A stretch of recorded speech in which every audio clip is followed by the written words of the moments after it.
रामायण का महायुद्ध, जानते हैं, सिर्फ शस्त्रों का संग्राम नहीं था, ये विचारों का भी युद्ध था। और तब क्या होता है जब अहंकार मतलब ईगो सीधे सीधे नियति को ही चुनौती दे बैठता है। आज हम हनुमान और रावण के सेनापति दुर्मुख के बीच हुए एक ऐसे ही टकराव की कहानी समझेंगे, जहां शब्दों के बाण शस्त्रों से भी ज्यादा गहरे थे। ये सिर्फ एक धमकी नहीं है, इन शब्दों में गूंज रहा है रावण के सेनापति दुर्मुख का घमंड और गुस्सा। वो हनुमान को लंका दहन के लिए सबक सिखाना चाहता है, और यहीं से उस टकराव की चिंगारी भड़कती है जो सिर्फ ताकत का नहीं बल्कि नियति की समझ का भी इम्तिहान लेने वाली थी। तो चलिए सीधे चलते हैं लंका के युद्ध क्षेत्र में। सोचिए जरा, चारों तरफ युद्ध का शोर है। एक तरफ है श्री राम की वानर सेना जिनका मकसद है धर्म की स्थापना, और दूसरी तरफ रावण के विशाल राक्षसी सेना। हवा में एक तनाव है, वीरता की गंध है, और इसी माहौल में हमारी ये कहानी शुरू होती है। अब इस महासंग्राम के बीचों बीच हैं दो योद्धा। इनकी शक्तियां दो अलग अलग स्रोतों से आती हैं। एक तरफ है दुर्मुख, जिसकी ताकत का सोर्स है रावण की सत्ता और अपने बाहुबल का अहंकार, और दूसरी तरफ है हनुमान जी, जिनकी असीम शक्ति का स्रोत है भक्ति, धर्म और अपने प्रभु श्री राम के प्रति समर्पण। तो ये सिर्फ दो योद्धाओं की लड़ाई नहीं है, ये शक्ति के दो अलग अलग नजरियों का टकराव है। इस टकराव की शुरुआत करता है दुर्मुख, एक ऐसी चुनौती देकर जो सिर्फ हनुमान जी की शक्ति को नहीं बल्कि खुद नियति के विधान को ललकारती है। वो एक ऐसी गलती करने वाला था जो उसकी सबसे घातक भूल साबित होगी।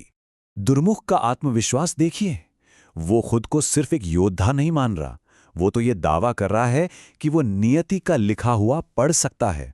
उसके हिसाब से हनुमान का अंत करने के लिए उसे खुद भाग्य ने भेजा है। ये अहंकार की, ईगो की पराकाष्ठा है, जहां इंसान खुद को भगवान समझने लगता है। मतलब दुर्मुख का अहंकार इतना बढ़ चुका था कि वो अपने महाशक्तिशाली राजा रावण के फैसले पर भी सवाल उठा रहा था। वो सोचता है, रावण ने हनुमान को जिंदा छोड़कर गलती की, लेकिन कोई नहीं, मैं उस गलती को सुधार दूंगा। ये दिखाता है कि वो खुद को रावण से भी बड़ा रणनीतिकार मान बैठा था। लेकिन यहां एक बड़ा सवाल खड़ा होता है, क्या वाकई अहंकार में डूबा हुआ कोई इंसान भाग्य की सच्चाई देख सकता है, या उसका घमंड उसे सिर्फ वही दिखा रहा है जो वो देखना चाहता है? दुर्मुख के इस दावे के साथ ही कहानी एक बहुत ही दिलचस्प मोड़ लेने वाली है। अब बारी थी हनुमान जी के जवाब की, और उनका जवाब सिर्फ एक पलटवार नहीं था, बल्कि दुर्मुख की पूरी सोच पर एक गहरा दार्शनिक प्रहार था। हनुमान जी ने बिना गुस्सा किए पूरी शांति और दृढ़ता से जवाब दिया। उन्होंने दुर्मुख के ही तर्क को उसी पर पलट दिया, मानो कह रहे हो, तुम नियति की बात कर रहे हो, हाँ तुम नियति ही देख रहे हो, लेकिन मेरी नहीं, अपनी, और उसे पढ़ने में तुमसे बहुत बड़ी भूल हो गई है।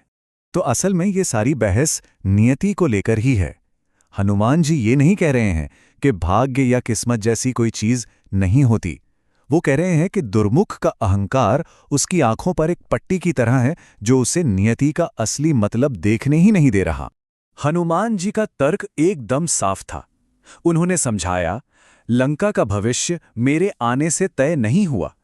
इसका भविष्य तो उसी दिन लिख दिया गया था जिस दिन रावण ने अधर्म का रास्ता चुना और माता सीता का हरण किया। रावण के कर्मों ने लंका की नियति तय की, मैं तो सिर्फ उस नियति को पूरा करने का एक माध्यम हूं। और जब बात शब्दों से आगे बढ़ जाती है तो कर्म बोलते हैं। अब ये टकराव अपने आखिरी और निर्णायक मोड़ पर पहुंचता है, जहां दुर्मुख के अहंकार को उसकी कीमत चुकानी पड़ती है। और ये था हनुमान जी का अंतिम जवाब, जिसने पूरा खेल ही पलट दिया। उन्होंने कहा, तुम मेरा भविष्य पढ़ने चले थे, पर असल में तुमने अपने ही हाथों से अपना अंत लिख दिया है। अब नियति का लेखक दुर्मुख नहीं बल्कि उसके अपने कर्म बन चुके थे। और फिर शब्दों की लड़ाई खत्म हुई। हनुमान जी ने घोषणा की कि लंका दहन का मूल्य अब दुर्मुख के रक्त से चुकाया जाएगा।